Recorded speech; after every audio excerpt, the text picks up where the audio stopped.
El reglamento técnico del año 2014 fue el peor de toda la historia de la Fórmula 1. Si el de 2022 nos ha dado un dominio aplastante, el que comenzó la era híbrida fue todavía peor. ¿No nos creéis? En este vídeo os lo vamos a explicar con todo lujo de detalles, pero antes un pequeño sponsor. En carretera, supes más, y un subódromo es más que un salón comercial. Del 26 al 29 de septiembre, ven al Gran Hipódromo de Andalucía en Dos Hermanas y prueba los modelos SUV y 4x4 en circuitos exclusivos con grandes descuentos. Pon a prueba el subódromo. Ven del 26 al 29 de septiembre. Más info en subódromo.com. Mucho se ha hablado del reglamento del 2022. Incluso nosotros le estamos preparando un vídeo que estamos aplazando por la temporada que estamos teniendo en este 2024, pues la parrilla está mucho más compacta de lo que vimos a principio de temporada. Según lo que veamos, muchas de las conclusiones que podamos sacar de este reglamento, y por tanto buena parte de nuestra opinión, van a cambiar. El de 2026 tiene pinta de que va a ser un absoluto desastre, pero como aún no tenemos una bola de cristal ni un almanaque deportivo traído del futuro, no sabemos si será peor del que vamos a hablar. Concretamente, es el que introdujo la era híbrida en 2014.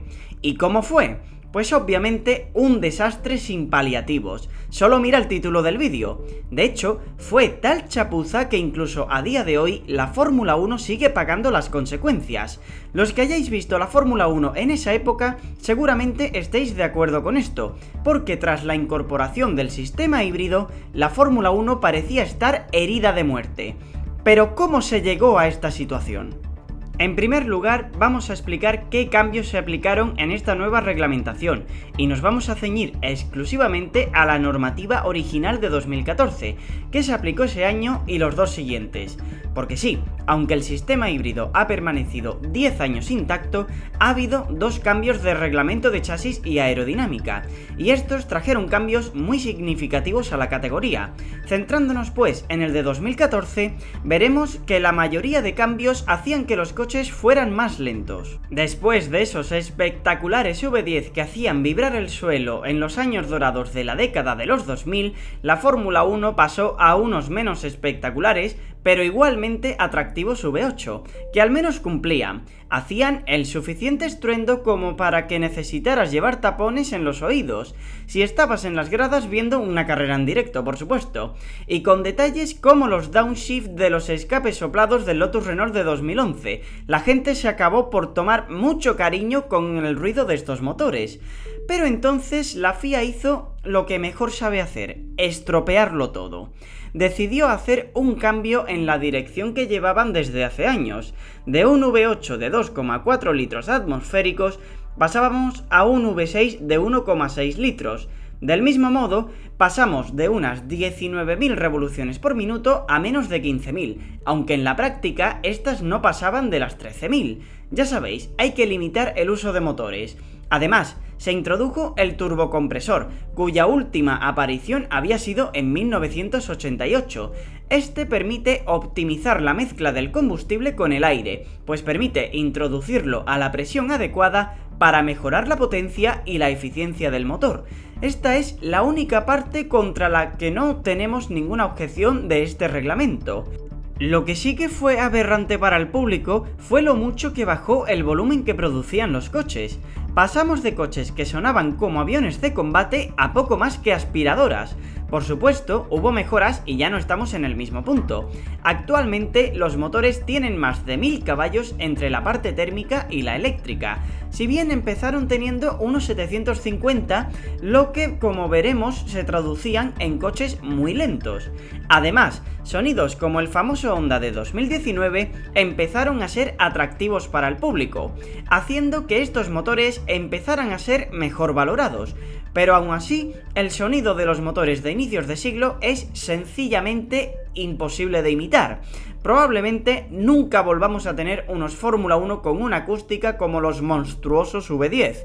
En resumen, estos motores nacieron muy mal, y solo el paso del tiempo y el desarrollo de los fabricantes los convirtió en algo más aceptable, porque da igual cómo meta la pata la FIA, los ingenieros de los equipos siempre se devanarán los sesos para extraer la última gota a lo que les den. En 2009, la Fórmula 1 introdujo el KERS, un sistema que recupera energía eléctrica en las frenadas para desplegarlo cuando el piloto lo prefiera, teniendo la limitante de que solo podía usarse durante 7 segundos cada vuelta. Uno de los motivos por los que muchos equipos rechazaron usarlo ese año fue el aumento de peso que generaba y su alto coste. ¿Os suena eso? Después de quitarse en 2010, en 2011 este regresó, siendo mucho más aceptado por los equipos. Ya para 2014 se aumentó la capacidad de este sistema, ahora llamado MGU-K, combinándolo con el nuevo MGU-H. Este usa la energía de las revoluciones del turbo para generar electricidad. En total, este conjunto pasó a tener 160 caballos. Esto hacía que, en teoría, la potencia fuera la misma que con los V8, pero eso no es del todo así. Y os preguntaréis, ¿por qué?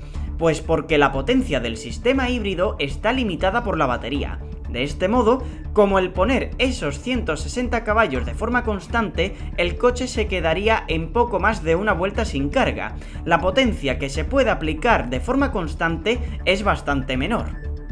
Los alerones fueron bastante simplificados de cara a 2014, con una menor anchura. Además, se eliminó la aleta inferior del alerón trasero.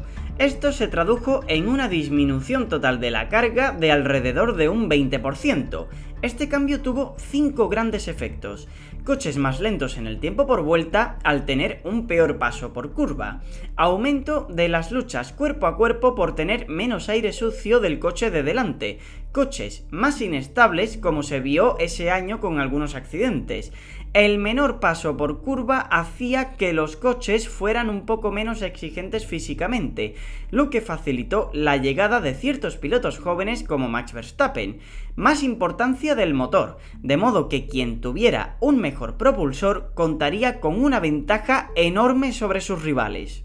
Por otro lado, la implementación del sistema híbrido implicó un enorme aumento del peso de los monoplazas, lo que se tradujo en bólidos más lentos y torpes que sus predecesores.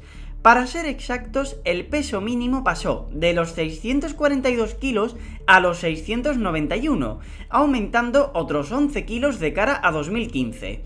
Esto es poco comparado con los casi 800 de los monoplazas actuales, eso es innegable, pero que un reglamento aumente casi 50 kilos el peso de los coches de un año para otro hace que afecte mucho a su rendimiento. Desde esta temporada se introdujo el límite máximo de 100 kilos de combustible con el que se podía hacer una carrera completa. Antes la capacidad podía ser mayor, pero con esta reducción se buscó ahondar en la filosofía de unos motores más eficientes en el uso del combustible. A esto se sumó una modificación en la caja de cambios, pues ahora pasarían a tener 8 marchas en lugar de 7, para optimizar así el uso del combustible. Esto del combustible máximo por carrera se ha mantenido hasta el día de hoy, y creemos que es un error. En primer lugar, esto hace que los ritmos de carrera sean más lentos de lo que los coches podrían dar, lo que aumenta el factor gestión sobre el ir más a machete durante toda la carrera. Por estas cosas siempre preferimos los repostajes, menos peso y más posibilidad de ir rápido sin miedo a quedarse tirado. Ya desde hace años había un máximo de motores que se podían utilizar, pero desde la introducción de los motores híbridos pasamos al famoso sistema de 6 componentes, cada uno con un límite en la cantidad que se podía utilizar por temporada. Lo sabemos todos: motor de combustión interna, MGU-K, MGU-H, batería, centralita y turbocompresor. Al principio se podían usar 5 unidades de cada elemento por temporada, hasta bajar poco a poco a los 3 actuales, siendo 2 incluso para algunos de ellos. Problema: esto hace que muchas veces los equipos no se animen a exprimir todo lo que tienen por evitar desgastar los componentes de la unidad de potencia. Esto se traduce en una pérdida de competitividad en los monoplazas. Esto no tiene nada que ver con el rendimiento, pero tenemos que recordar este atentado contra nuestra salud visual. La estética de los monoplazas en 2014 fue horrenda. No se nos va a olvidar nunca los morros con un pepino colgando más allá del ala delantera para cumplir con un reglamento de seguridad que obligaba a bajar los morros a una distancia prudencial para evitar colisiones directas de la punta del morro con el casco del piloto. ya que hasta 2013 no hubo regulación y los equipos llegaron a construir todo el frontal del coche recto, y en ocasiones quedaba levemente por encima de la estructura del impacto lateral. Además, todavía tenemos el trauma de ver el doble morro asimétrico de Lotus Renault, de lo más feo que ha existido en este maldito planeta, junto con el morro del totalmente inverosímil del Caterham que cuesta hasta describir, lo pueden ver en la imagen, y el resto de equipos hicieron el excedente, entre comillas, de morro en forma de juguete sexual, y era de todo menos atractivo desde el punto de vista estético y deportivo. El único coche que más o menos se salvaba era el Mercedes, casualmente el que ganaba. Antes de seguir, te recordamos que si Aston Martin nos hubiera elegido en Mónaco, Fernando habría conseguido la 33, así que no cometas el mismo error y suscríbete, además de seguirnos en todas nuestras redes sociales. Ya hemos visto pues qué cambios introdujo la FIA de cara a 2014. Ahora, en esta sección, vamos a hacer un repaso de lo que este desastroso cambio de reglamento consiguió en los 3 años que estuvo en vigor. En 2014 empezamos a ver algo que parecía que había quedado muy atrás, ver cómo un equipo era muy superior al resto en cuanto al ritmo. Porque sí, el dominio de Vettel en 2011 y 13 y el de Verstappen en el 22 y 23 han sido tremendamente aburridos, pero en estos casos el coche era como mucho medio segundo por vuelta superior a la competencia, y seguramente ni eso. Lo que les hacía dominar así era la consistencia. Esas décimas de ventaja eran constantes y nunca fallaban, así no había manera de competirles. Pero en el caso que tuvimos en 2014 fue peor todavía. Hablamos de un equipo Mercedes que era más de un segundo superior a sus rivales, siendo que estos iban con el grifo a medio abrir, es decir, humillaban al resto sin sacar el 100% que tenían. Hubo un caso especialmente gracioso que fue el del Gran Premio de Bahrein, donde a la tercera vuelta tras acabar un safety car, Hamilton y Rosberg le sacaban 7 segundos y medio al tercer clasificado, el Force India del mexicano Checo Pérez, que también iba equipado con un motor Mercedes. Es decir, cuando sacaban el martillo podían meterle más de 3 segundos por vuelta al siguiente. En esos años, un motor Mercedes era casi una garantía de que ibas a volar, sobre todo en 2014, donde Force India y sobre todo Williams hicieron muchos podios aprovechando la superioridad apabullante de la unidad de potencia alemana. Pero hablemos de números. Entre 2014 y 2016, Mercedes solo perdió 8 carreras de más de 60. 2 de ellas fueron por toques entre los pilotos y otras 2 por fallo mecánico. Muy pocas veces no tenían el mejor coche. La única forma de ganarles era que cometieran un error, pues el Mercedes estaba diseñado para ir en aire limpio, pues si tenía a otro piloto delante, perdía muchísimo rendimiento por su mala refrigeración. El problema es que casi nunca pasaba. Entonces, ¿por qué da la sensación de que el pasado 2023 fue mucho peor? Realmente porque lo fue. La diferencia en este caso es que en la era híbrida los dos pilotos de Mercedes eran competitivos, así que aunque el coche era insultante en su superioridad con el resto, tanto Rosberg como Hamilton podían ganar, y no como en 2022 y 2023 que Verstappen estaba completamente solo. Seamos claros, si en una categoría los coches pierden 3 segundos por vuelta, pero consiguen una mejora significativa de la competitividad, merece la pena. Pero hay unos límites, y en este caso hablamos de bastante más. Por ejemplo, en la clasificación del Gran Premio de España de 2014, los coches fueron 5 segundos más lentos que sus contrapartes de 2013. Pero eso no es lo realmente preocupante, sino que los coches más lentos de la parrilla de Fórmula 1 fueran más lentos que un GP2, y siendo infinitamente más caros. Para ser exactos, los coches de la categoría de plata rodaban alrededor de 1.29 en la quali, mientras que los Caterham y Marussia no eran capaces de bajar del 1.30 en la Q1. Para que nos hagamos una idea, En este año, los Fórmula 2 rodaron 1.24 en Barcelona, mientras que el Fórmula 1 más lento fue Logan Sargent con 1.13.5, es decir, más de 10 segundos de diferencia. Los tiempos en sí no importan, pues el trazado de Montmeló actual es distinto al que se usaba antes. El punto es la diferencia de velocidad entre los coches, que debería de ser muy clara y en esa época no lo era.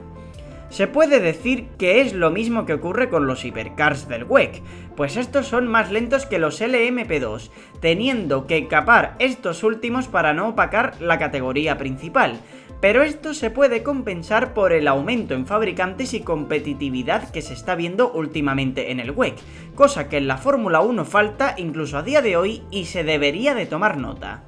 Aunque pueda parecer lo contrario, no estamos en contra de la introducción de los motores híbridos en la competición. De hecho, el WEC y la IMSA son la prueba de que se puede hacer de manera bastante acertada. Aunque esta introducción del sistema híbrido ha traído coches mucho más lentos, hay una clave por la que este reglamento ha funcionado: la bajada de los costes. Ese fue un pecado mortal en el que incurrió la Fórmula 1, haciendo unos motores muchísimo más caros de fabricar y sobre todo de desarrollar, en comparación con lo que se había tenido hasta ese momento. Solo una unidad de potencia se estima que cuesta entre 7 y 10 millones de dólares, representando el 50% del coste total del monoplaza. Para que nos hagamos una idea, los presupuestos de la temporada 2015 estiman que Red Bull, McLaren y Mercedes se dejaron más de 500 millones cada uno de presupuesto, y Ferrari no se quedó atrás, con unos 470 millones invertidos esa temporada. Este aumento de costes fue mortal para muchos equipos. Este punto hay que matizarlo. La Fórmula 1 ya tenía escasez de fabricantes antes de la era híbrida, fruto de la crisis financiera del 2008. Antes de esta, en los primeros años de los V8, teníamos, aparte de Ferrari, Renault y Mercedes, a Honda, Toyota, BMW y Cosworth como ese fabricante de motores baratos para equipos pequeños, aunque con el DFV dominaron la categoría en los 60, 70 y 80. Por lo tanto, teníamos 7 fabricantes, frente a las 4 con las que acabó habiendo en 2013. Y se puede entender la jugada de la hibridación. Al final es lo que demanda el mercado, ya lo hemos dicho, pero no puedes poner una barrera presupuestaria tan alta en forma de motores carísimos y extremadamente complejos, salvo que quieras tener solo 3 fabricantes o 4 desde 2015, pero bueno, no sabríamos bien qué decir del cuánto. La entrada de Honda en la era híbrida fue uno de los mayores desastres que hemos visto en los últimos años en la Fórmula 1. Llegaron tarde y con muy poco tiempo de desarrollo, algo que con la complejidad de estos motores simplemente era un jaque mate. Los motores eran lentos y muchas veces no eran capaces ni siquiera de comenzar las carreras, pues fallaban con muchísima facilidad.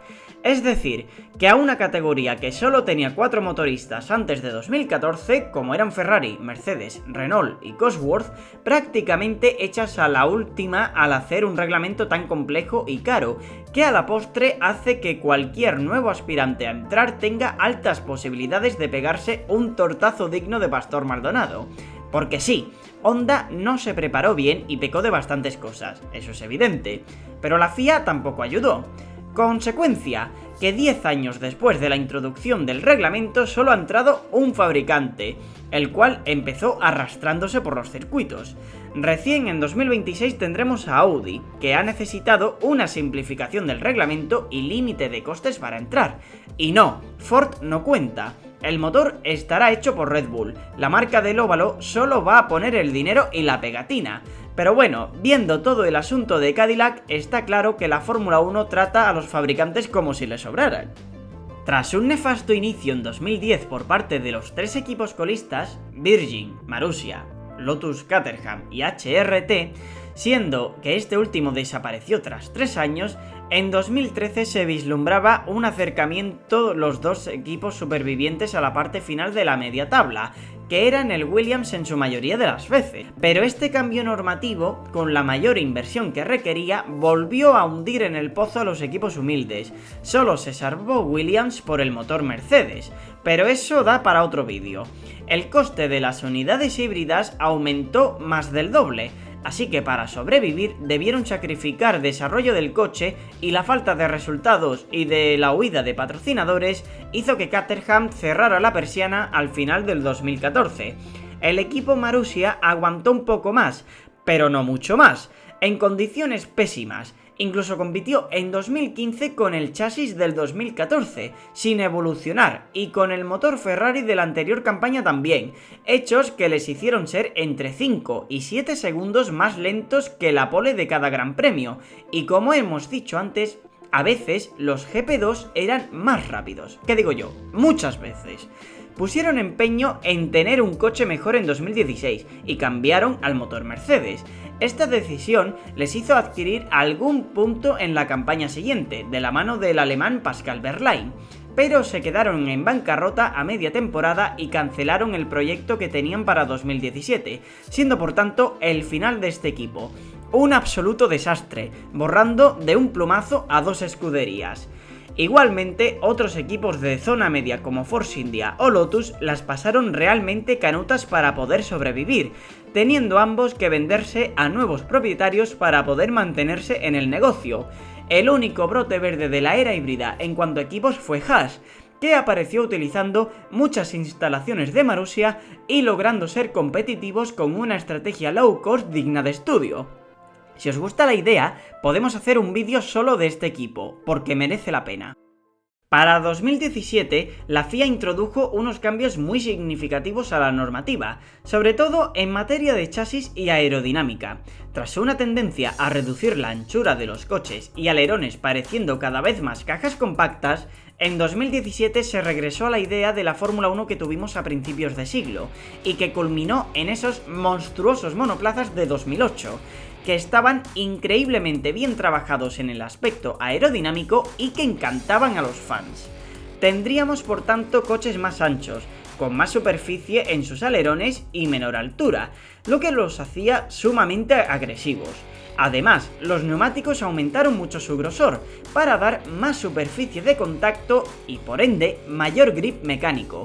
Este reglamento tenía mucho potencial, y nos acabó dando los coches más rápidos de la historia a una vuelta, pulverizando los récords de varios circuitos en clasificación, así que ni tan mal.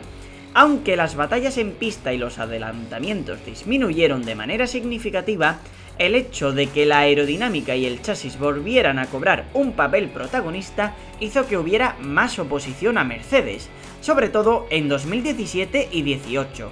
En el 19 y 20 no hubo nada que hacer. Los alemanes pasaron el rodillo junto a Hamilton, aunque a pesar de la dominancia de sus coches, es verdad que les robaron varias victorias. Este no fue ni mucho menos el reglamento ideal, pero al menos nos devolvió algo de lucha entre equipos por ganar carreras, algo que en los 3 primeros años de la era híbrida casi no tuvimos. No vamos a entrar mucho más en detalle, porque no es tema que nos traiga aquí. De todas formas, si este vídeo tiene buena aceptación, os podemos traer otro hablando específicamente del reglamento técnico de 2017. A veces no se trata de tener el mejor producto, sino de venderlo mejor que el resto. Y la Fórmula 1 aprendió esto cuando cambió de propietarios en 2018, pasando a ser la empresa estadounidense Liberty Media la que tomaría las riendas de la categoría. Sé que esto no tiene nada que ver con la competición en sí, pero lo cierto es que esta estrategia permitió que la Fórmula 1 no se desplomase tras unos años tan nefastos. Porque las cosas como son, Bernie Ecclestone fue un genio de los negocios, y la Fórmula 1 no sería ni la mitad de lo que es actualmente sin él. Pero el tipo se notaba que ya tenía una edad porque no entendió nada de cómo funciona el mundo de las redes sociales. La categoría simplemente estaba desfasada. Cuando llegó Liberty, consiguieron elevar la popularidad y los números de una categoría que estaba en números rojos. Entre otras cosas, supieron valerse muy bien de la mejora de la competitividad que hubo desde 2017, sobre todo con la maravillosa y polémica lucha Verstappen versus Hamilton del 2021. Además de esto, el acuerdo con Netflix para Drive to Survive fue una bendición, pues aumentó mucho el número de espectadores. Ya hemos criticado muy duramente cómo esto ha sido acompañado de escupir en la cara al espectador toda la vida, pero es innegable que consiguieron levantar una categoría que, como hemos dicho, quedó con una imagen muy dañada desde 2014. Ser un segundo piloto es chungo, incluso si eres tú el que llegó primero al equipo, si no, que se lo pregunten a Felipe Massa.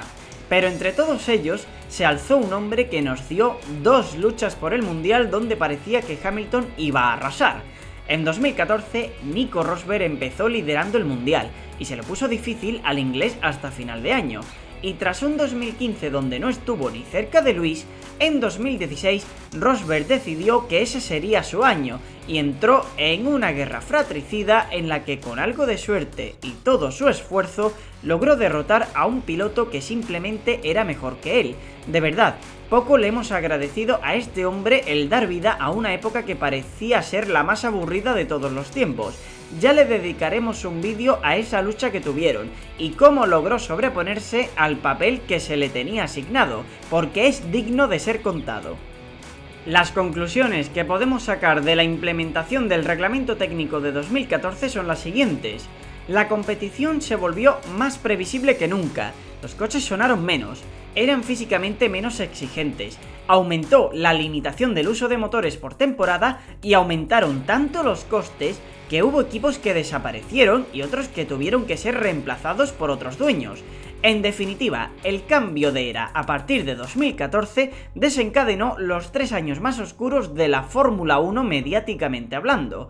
El cambio de apariencia de los monoplazas a partir de 2017, más la llegada de Liberty Media como nuevos propietarios, dieron algo de oxígeno a la categoría, dándole un aumento de las audiencias y mejorando todo lo relacionado con el marketing, pero no en lo deportivo.